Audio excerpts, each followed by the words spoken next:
राधे राधे महाराज जी। महाराज जी, इंद्रियों को वश में रखना सुख का मार्ग कहा गया है महाराज जी। लेकिन जीवन शैली आजकल खान पान कुछ ऐसा हो गया है कि लोग तली हुई विषाक्त खाद्य पदार्थ जैसे कचौड़ी, समोसा, बढ़ई, अन्य फास्ट। चलो शुद्ध पदार्थों से बने हो तो ये भी बात ठीक है।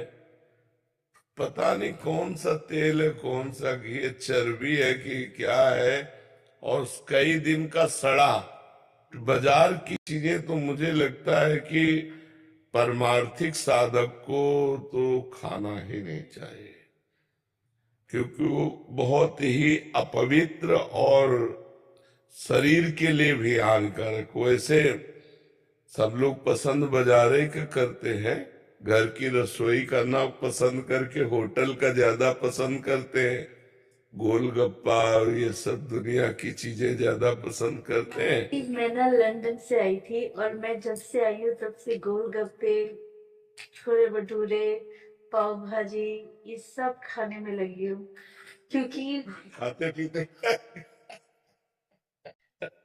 और मैं आपसे यही प्रश्न पूछने वाली थी कि मैं कैसे अपने आप का, आपने कहा है सत्संग में कि साधक को भोजन कम करना चाहिए। असल बात यह है ना कि जब भगवान की प्राप्ति की लगन लगती है तो नहीं खान पान ते भावे है, नहीं कोमल वसन सुहावे है, सब विषय लगे ते खारा है, हरियासिक का मन न्यारा है। अभी शरीर में है ना, आपको लगता है मैं शरीर हूं, इंद्री मन की मांगे आप अपनी मांगे मान रहे हैं, इसलिए आप इंद्रियों को शासन में नहीं ले पा रहे। अगर थोड़ा सा ज्ञान हो जाए, दृष्टा भाव में आ जाए कि तो इंद्रियों की मांग है, मन और इंद्रिया मना कष्टान इंद्रियाणी प्रकृति स्थान कर सती, नहीं मुझे इसमें नहीं जाना। देखो 2 अंगुल की जीभ है, बस इतना ही स्वाद है, और यहां से गया तो सब बेकार है। ले घाटी नीचे माटी, ये घाटी नीचे माटी केवल और अगर आपको सही बताएं, इनकी प्रक्रिया बनाते हुए देख लो। जलेबी जब बन के प्लेट में सामने आती है, लेकिन वो जलेबी वाला सीरा देखो, उसमें सैकड़ों मक्खी मरी पड़ी है, वो बस निकाल ऐसे निकाल दे। अपने घर में जो बनाओ, गोलगप्पा खाना है तो अपने आजकल गूगल से सब आप सर्च करके जान सकते हैं, यूट्यूब से, गूगल से। बढ़िया अपने घर में बनाओ, ठाकुर जी को पहले पवाओ और फिर आप पाओ तो बुद्धि शुद्ध रहेगी। तो हमें लगता है कि मन को चराने की इंद्रियों के साथ जो आदत है, इसे धीरे धीरे कंट्रोल करें। अनजाने में आप अपने को रोगों का शिकार बनाने की तरफ जा रहे हैं। शरीर में ज्यादा मांस बढ़ना, चर्बी बढ़ना, ये हमारे अवयवों को कमजोर करता है। लीवर, किडनी, दिल, इनको कमजोर करता है।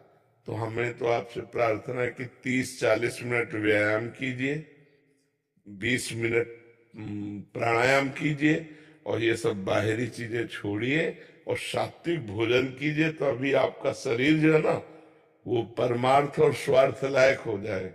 अब अपने शरीर को एक्टिव करना चाहिए, तभी तुम स्वार्थ और परमार्थ लायक। यावत स्वस्थ मिदम कलेवरम यावत चदूरे जरा, जब तक हमारा शरीर स्वस्थ है, इंद्रियां बलवान है, तो हम भगवान का चिंतन कर सकते हैं, हम लोगों का उपकार कर सकते हैं, हम कोई क्रिया भी कर सकते हैं। तो इसलिए पिज्जा, बर्गर, आइसक्रीम, ये वो सब ये वेट बढ़ाने वाली चीजें हैं। अरहर की दाल, मूंग की दाल और रोटी, अब ये किसको पसंद आएगा? हर की तुरंत बना के दाल ठाकुर जी को भोग लगा के पाओ तो वो स्वादिष्ट है कि वो स्वादिष्ट है? हमें लगता है जहां तक हो सके, अब जैसे कुछ समस्याएं बच्चों की, बाहर पढ़ते हैं या सर्विस करते हैं, अब उनको तो होटलों का खाना ही पड़ेगा। लेकिन हम कहते हैं जिनको भगवान सुविधा दिए हैं, बचो, बाजार और होटलों के भोजन से बचो। पहली बात अपवित्र, और दूसरी बात स्वास्थ्य हानिकारक है, स्वास्थ्य के लिए पक्का हानिकारक है। तुरंत तुम्हारे लिए आटा लगा के नहीं बनता, वो कई कई दिन का आटा जमा होता है लगा हुआ। तुरंत आपको भोजन मिलेगा तो तुरंत आटा थोड़ी लगाया है, तुरंत दाल थोड़ी उबाली, कब का है। आप बासी खाना पसंद करेंगे तो तमोगुण बढ़ जाएगा, भजन में वृत्ति नहीं रहेगी।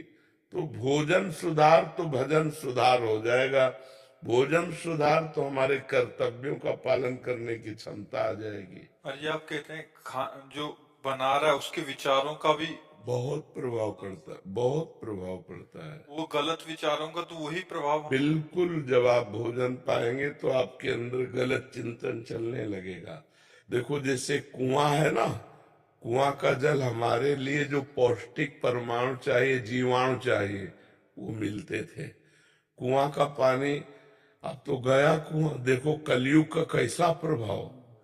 मटके से भी, मटके में पानी डाल दो तो वो भी शुद्ध हो जाता है। हाँ शुद्ध हो जाता है, क्योंकि रज में ऐसी क्षमता। जल का दोहन भी बहुत लोग कर रहे हैं, बर्बाद कर रहे हैं, तो इसके लिए लताएं कटने के कारण जो वर्षा का अधिक हमको चाहिए पानी, वो नहीं मिल पा रहा है। अगर लताएं हमारे वृक्ष लगे ना, वृक्षारोपण हो, तो कार्बन डाइऑक्साइड नष्ट हो, ऑक्सीजन हमको अधिक से अधिक मिले, और उससे वायुमंडल भी शुद्ध होता है और बादल भी बनते हैं, जिससे वर्षा होती। जहां वृक्ष अधिक होंगे वहां वर्षा अधिक होगी। जैसे कई ऐसे वृक्ष वाले स्थान हैं जहां बहुत अधिक वर्षा होती है, और अब वृक्ष लोग काट डाले।